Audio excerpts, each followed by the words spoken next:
Hi, I'm Dan Schmitt. I do a motorcycle racing TV show, Team Chicago Challenge.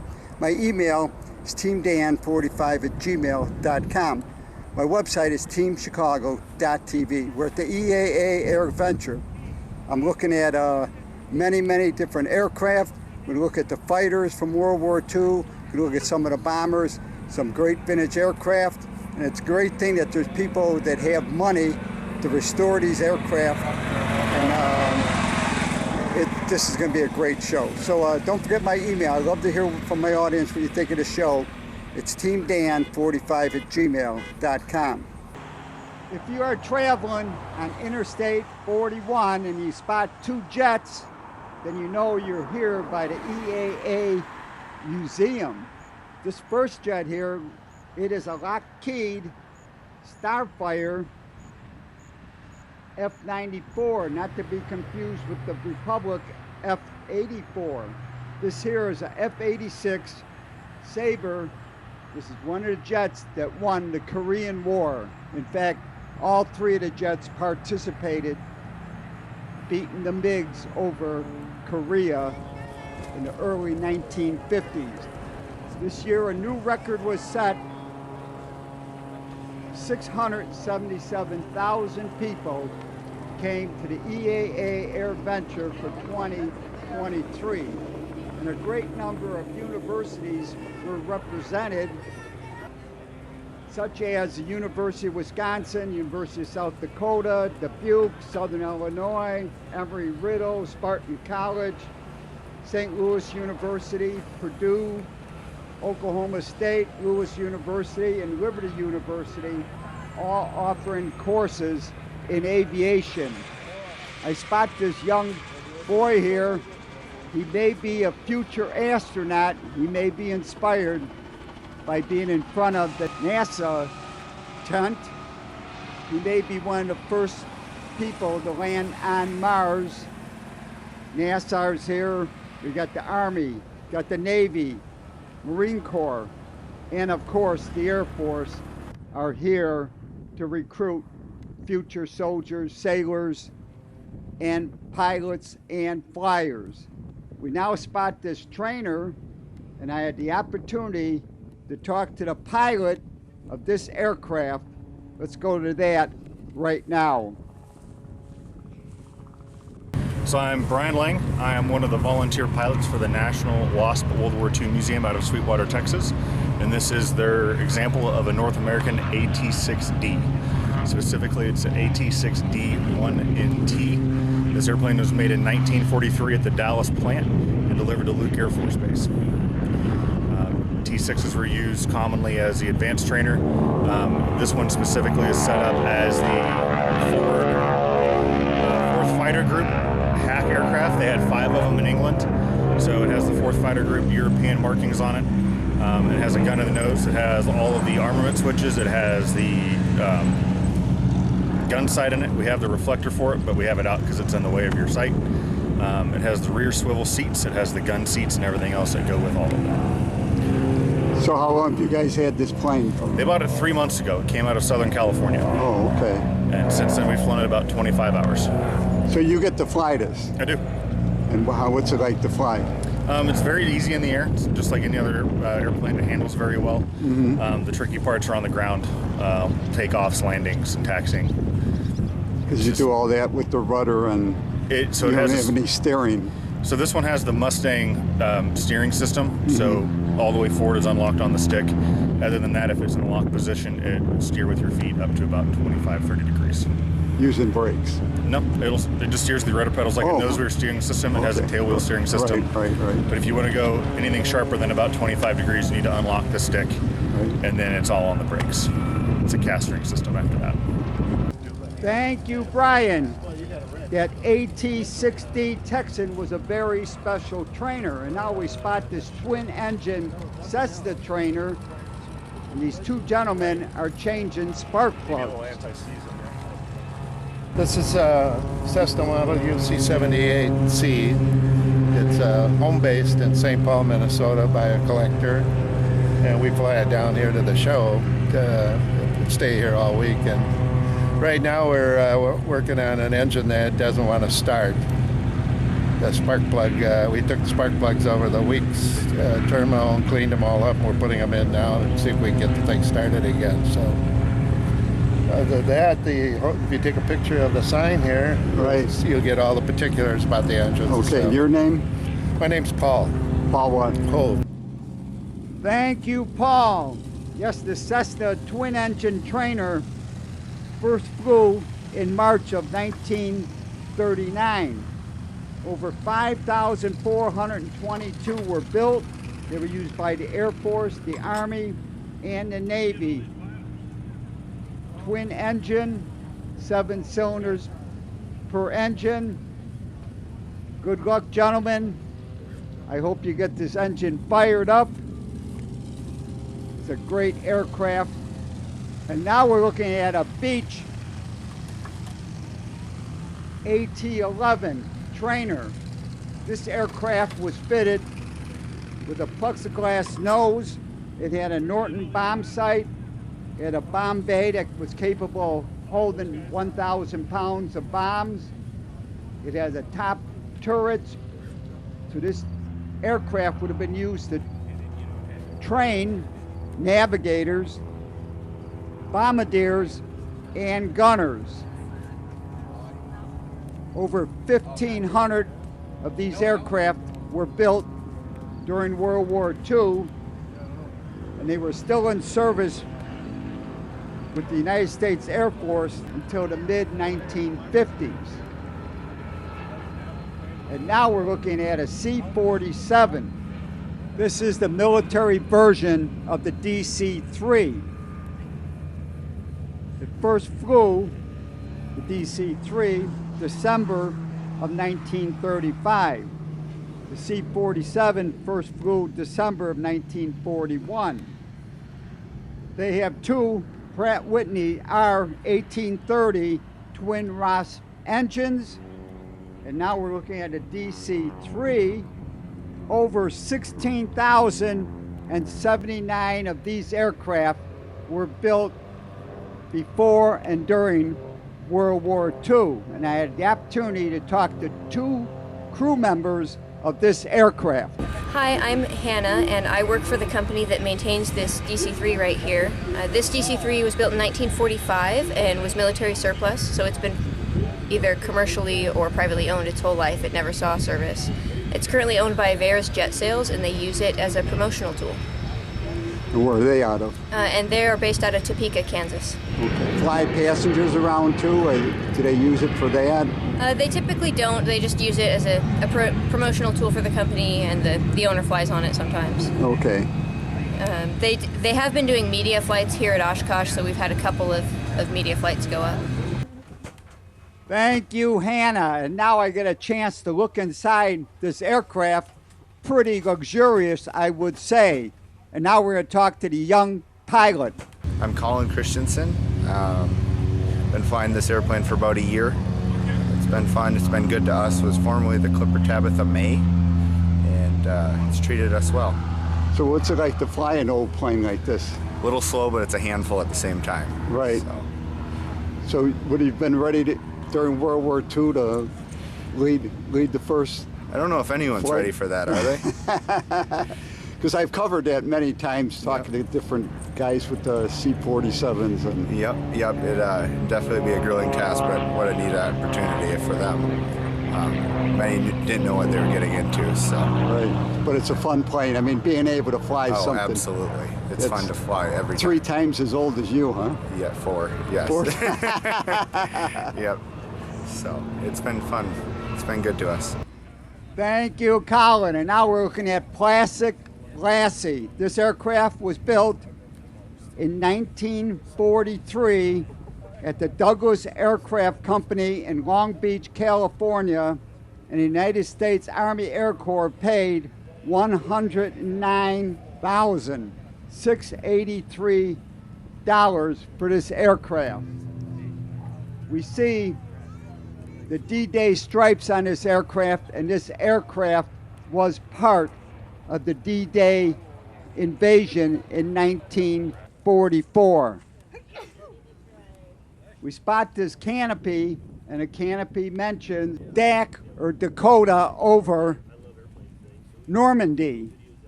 Both of these planes that you see here today were part of the 15 planes from America that flew to Europe for the 75th anniversary of D-Day. June 6th, 2019, the 75th anniversary of D-Day. June 6th, 1944. The D-Day Squadron was a group of 15 C-47s flying from the USA to Europe for the 75th anniversary. In 1944, on June 6th, 832 C-47s were part of the D-Day invasion, the largest naval invasion in history. The C-47s brought in paratroopers and 3,937 troops on gliders. On June 5th, 2019, a great number of paratroopers parachuted to honor those in 1944. On D-Day, June 6, 1944, 13,000 Americans from the 82nd and the 101st Airborne paratrooped in at night starting at 1 a.m. on June 6th. 5,000 British paratroopers from the 6th Airborne also landed behind enemy lines. This year, 1,000 paratroopers celebrated D-Day. Harry Reid at 95, an American, and Jack Hudson at 94, who was a Brit, also parachuted in on June 6th. It's amazing. It's hard to describe how possibly the last chance we'll have to jump with the veterans from, the last mile marker jump, 25, 50, 75. Potentially the last one, seeing as how they're all in their 90s now. And I got to be a part of it. And just getting up there today and getting out of the plane, it was amazing. Perfect flight, soft landing. Can't ask for much more. Over 1 million people from around the world were in Normandy for the 75th anniversary. 5,700 French policemen kept everybody safe. This is the route the planes from the USA and Canada followed. They gathered in Connecticut. They flew to Goose Bay in Canada. They then flew to Greenland. From Greenland, they flew to Iceland. From Iceland, they flew to Scotland. And from Scotland, they flew to Duxford, England. They were joined by DC-3s and C-47s from Scandinavia, from the Netherlands, and from the rest of Europe. The planes from Canada and the United States were also joined by one plane from Australia. It might have been the very last time Normandy will be able to watch these aircraft celebrate one of the most important dates in contemporary history. 150,000 Allied soldiers stormed the beaches in Normandy to begin the liberation of Europe. It was a very special day, and I'm happy I could bring this information to you.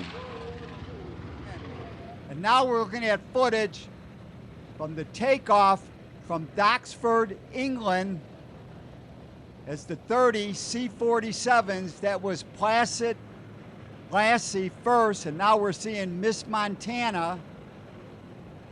15 American aircraft, 15 C-47s from the rest of the world participated as we see Placid Lassie taking off. And now we spot X5 is Virginia Ann. The the C-47 from California, as we spot Miss Montana taxiing. Virginia Ann is also taxiing, and now we see Miss Montana taking off, heading to Normandy. And now Virginia Ann runs down the runway. Special thanks to DAC over Normandy, Global News, Daily Mail, and This Is Flight for the additional video footage from Normandy. I am happy that I have this footage from 2019 and I can bring it back together again today. We are now looking at the jet flight line, and I spot this one aircraft, and I took a closer look. This is a C-1A. I should point out that the modern aircraft carrier is like a city in itself. Over 6,000 sailors and airmen occupy the modern aircraft carrier, and this is the aircraft that the United States Navy used to bring supplies to their aircraft carriers. This twin-engine aircraft can land on aircraft carriers, and with the fold-up wings, it is stored on the aircraft carrier. It brings food, it brings supplies, and it brings the mail to the troops on the modern aircraft carrier. We're now seeing a Vogue F-4U Corsair being taxied probably over to Fighter Town, but it stops first with a Ford Tri-Motor. When you come to the EAA AirVenture, you can have a ride in 2 Ford Tri-Motors. In 1925, Henry Ford and his son bought the Stout Aircraft Company that built these aluminum early passenger airplanes.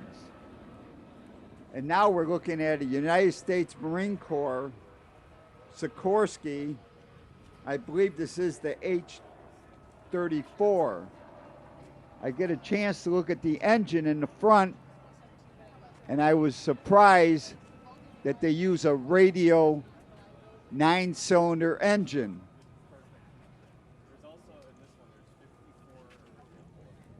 This aircraft was used in the 1960s in Vietnam as a troop carrier. And as we look inside, we see there isn't really that much room for troops. And I had a chance to talk to Mike Sheider.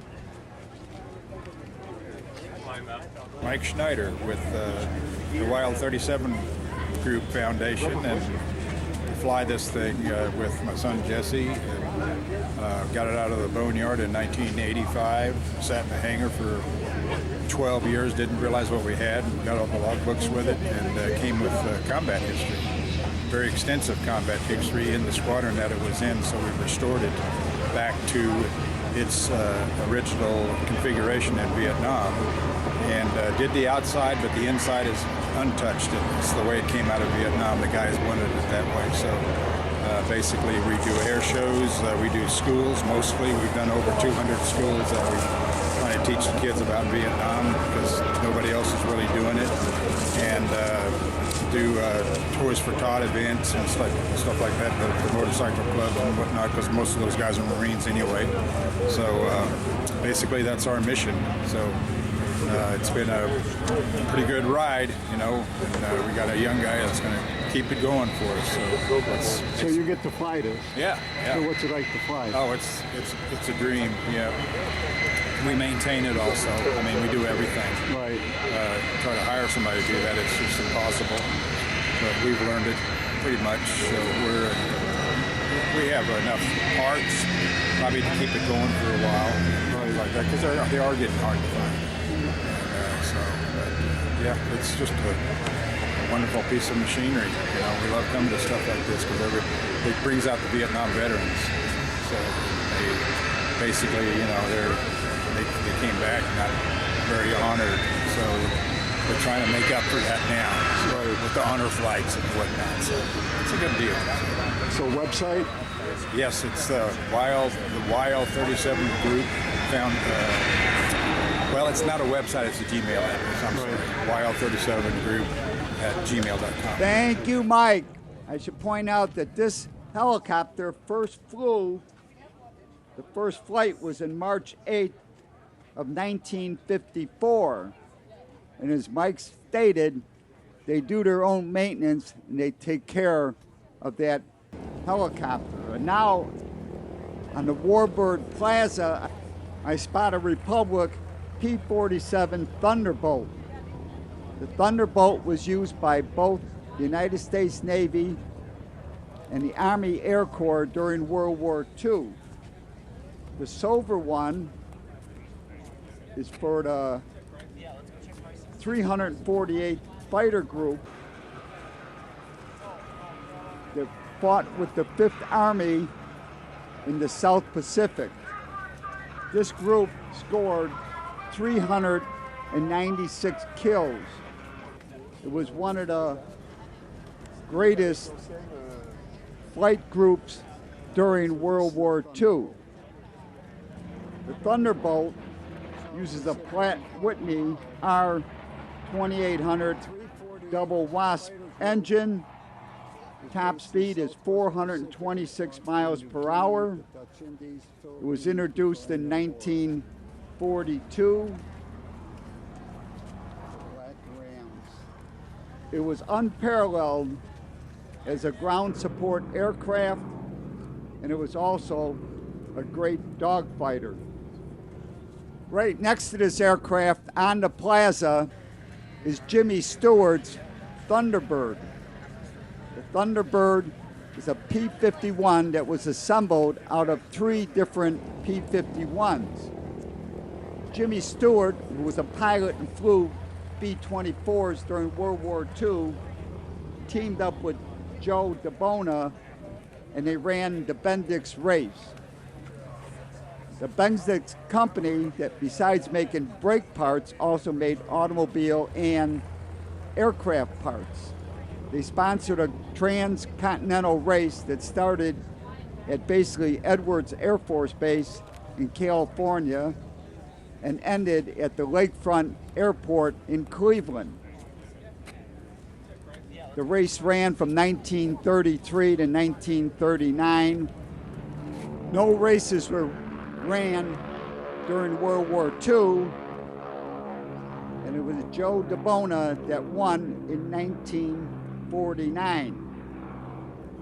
He almost won in 1948, but he ran out of fuel before he got to the finish line. In 1949, the race covered 2,008 miles, and Joe DeVona average speed was 470 miles per hour, a record that still stands today.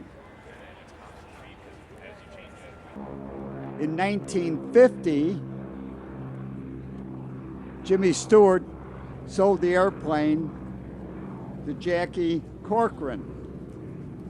Jackie Cochran was probably the most famous female pilot in that era. She won the Bendix race in 1938 in a different aircraft.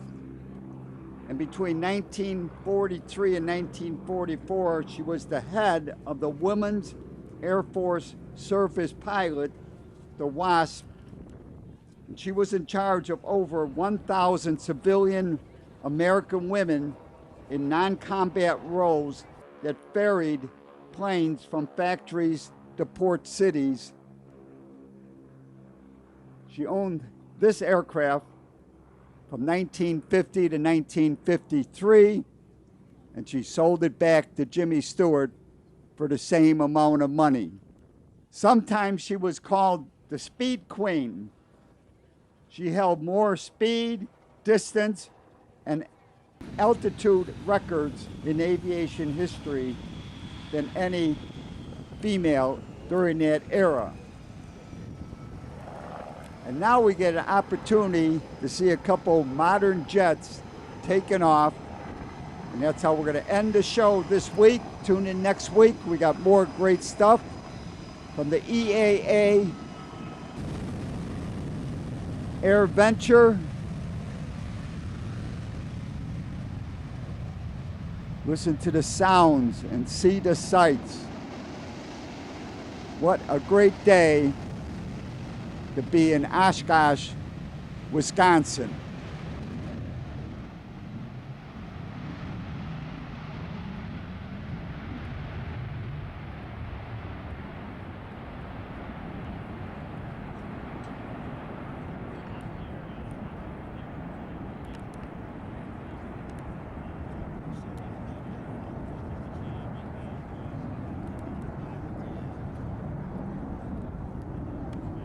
More information on the EAA, Experimental Aircraft Association, it's EAA.org or airventure.org. And make plans to join us in 2024, July 22nd through 28th. Contact me, and I love to hear from my audience. It's teamdan45@gmail.com. Remember, you can always search on YouTube with Dan Schmitt Motorcycle Racing for great motorcycle racing action, Dan Schmitt Politics to learn what makes America great. And I highly encourage you to visit the World of Motorcycle Museum. They're in Winamac, Indiana, 4 miles south of North Judson on Indiana Highway 39. But give them a call first at 574-896-3172. It's a great trip and a great collection of motorcycles. And pick up your Team Chicago info package that I put together. It's at Rich's Yamaha. They're in Lockport, Illinois, but give them a call first at 815-838-8130. Their website is richesyamaha.com. Pick up your pack. I had a great time at the EAA AirVenture.